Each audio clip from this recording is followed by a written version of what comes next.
ஆனால் இப்போ வந்து அவங்க தென் மாவட்டங்களில் இந்த உங்களுக்கு எம்பி தொகுதி கொடுப்பதாக நீங்கள் தாமரை சின்னத்தில் நாங்கள் போட்டியிடுவோம் என்று முன்னரே அறிவித்து விட்டீர்கள். இப்போது தொகுதி தேர்வில் வந்து தென் மாவட்டங்களில் உங்களுக்கு வந்து அந்த மக்களவை தொகுதி கொடுப்பதற்கான சம்மதத்தை இப்போ பாரதிய ஜனதா கட்சி கொடுக்கும்னு நம்புறீங்களா சார்? இல்லாட்டா அதை கொடுப்பேன்னு உறுதி அளிச்சிருக்காங்களா? ஏதாவது நம்பிக்கையோடு இருக்கிறோம். கண்டிப்பாக கிடைக்கும். அதில் எந்த மாற்று கருத்து வேண்டாம், சந்தேகம் வேண்டாம். உங்களுக்கு ஊடகத்துக்கு சந்தேகமே வேண்டாம். நிச்சயமாக நான் 2-3 தொகுதிகள் கொடுத்திருக்கின்றேன். அதில் நல்ல தொகுதியாக எனக்கு கண்டிப்பாக நான் கேட்கிற தொகுதி கிடைக்கும். ஒரு அரசியல் கட்சி என்பது ஒரு கூட்டணி தலைவர்களை மதிக்கணும். எந்த அரசியல் கட்சியாவது கூட்டணி தலைவர்களை மதிக்கிறானா? கிடையாது. திமுக எந்த கட்சியும் கிடையாது. ஏன்னா அவங்க எந்த தொகுதியில் சொல்றாங்க அங்கதான் நிக்கணும்னு சொல்றா, அதுக்கு கூட்டணியே கிடையாது. அதே தான் அதிமுக பண்ணிச்சு. அவங்க சொல்ற இடத்துல நான் நிக்கணும்னு சொன்னா அதுக்கு எதுக்கு என்ன பேர் கூட்டுறா? அப்ப அதிமுக காரணா? அப்ப தமிழக மக்கள் முன்னேற்ற கழகத்துடைய தலைவர் இல்லையா? அதே மாதிரி இப்போது இருக்காது என்பதை நம்பிக்கையோடு இருக்கிறேன். நிச்சயமாக நாங்கள் கேட்கின்ற தொகுதியில் நாங்கள் நிற்போம். நிச்சயமாக இருக்கும், மாற்றம் இல்லை.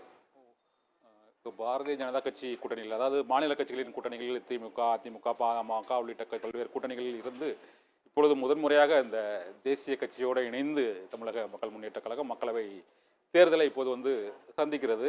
இந்த சூழ்நிலையில் அந்த தேசிய அரசியலோடு தமிழகத்தில் உள்ள மக்களின் மனநிலை மற்றும் பல்வேறு பிரச்சனைகளை பொறுத்தவரை பாரதிய ஜனதா கட்சியின் கொள்கைகள், திட்டங்கள், இப்போது இந்த குடியுரிமை திருத்தச் சட்டம் உள்ளிட்ட பல்வேறு சட்டங்கள் அமலுக்கு வந்திருக்கிறது. அது மற்ற வட மாநிலங்களை விட தென் மாநிலங்களில் அதற்கான எதிர்ப்பு மற்றும் பாரதிய ஜனதா கட்சிக்கு எதிரான ஒரு அரசியல் போக்கு என்பது இங்கு மிகவும் ஒரு தீவிரமாக இருக்கக்கூடிய சூழ்நிலையில் இந்த திராவிட அரசியலுக்கு மாற்றாக தமிழகத்தின் தென் மாவட்டங்களில் இருந்து ஒரு கட்சி தேசிய அரசியலில் கலந்து வெற்றிகரமாக அது பயணிக்க முடியும் அப்படின்னு நீங்க நினைக்கிறீங்களா சார்? சிஏஏவை ஆதரிக்கீங்களா, எதிர்க்கீங்களா சார்? இப்போ குடியுரிமை திருத்த சட்டத்தை, புரியல, குடியுரிமை திருத்த சட்டத்தை ஆதரிக்கிறேன். குடியுரிமை திருத்த சட்டத்தை நான் ஆதரிக்கிறோம். நான் இதே அண்ணா திராவிட முன்னேற்ற கழகத்தில் இருக்கிற எம்பிக்கள்லாம் அன்னைக்கு குடியுரிமை சட்டத்தை ஆதரிச்சாங்களா இல்லையா? ஓட்டு போட்டாங்களா இல்லையா? ஆதரிச்சாங்க. ஒற்றுமையா இருக்கும் பொழுது ஓட்டு போடுவீங்க, வெளியில வந்தோன்னு எதிர்ப்பீங்களோ? இது என்ன நியாயம்? இப்ப எதுக்கு சொல்லுங்க. இப்ப வரலாற்று பிழை என்று எல்லாருமே எம்பிக்கள்லாம் அப்ப எம்பிக்கள்லாம் ஓட்டு, இப்போ ஒரு வரலாற்று பிழைன்னு இப்போ எடப்பாடி பழனிசாமி இப்போ சந்தர்ப்பத்திற்காக அரசியல் பண்ணக்கூடாது. அரசியலுக்காக பேசுவதை நீங்கள் தவிர்க்க வேண்டும். இது அரசியலுக்காக பேசுகின்ற பேச்சு. அப்படி என்று சொன்னால் அப்பொழுதே அவர்கள் தவிர்த்திருக்கலாம், ஓட்டு போட வேண்டிய அவசியம் இல்லை. இன்னைக்கு வெளியில வந்த பிறகு அப்படி பேசுறது அரசியலுக்காக பேசுறாரு. நான் சொல்றேன், நாளைக்கு இவர் இங்கதான் இருப்பார், நாளைக்கு பிஜேபியோட வரமாட்டார்னு என்ன நிச்சயம்? அன்னைக்கு எப்படி பேசுவார்னு தெரியல.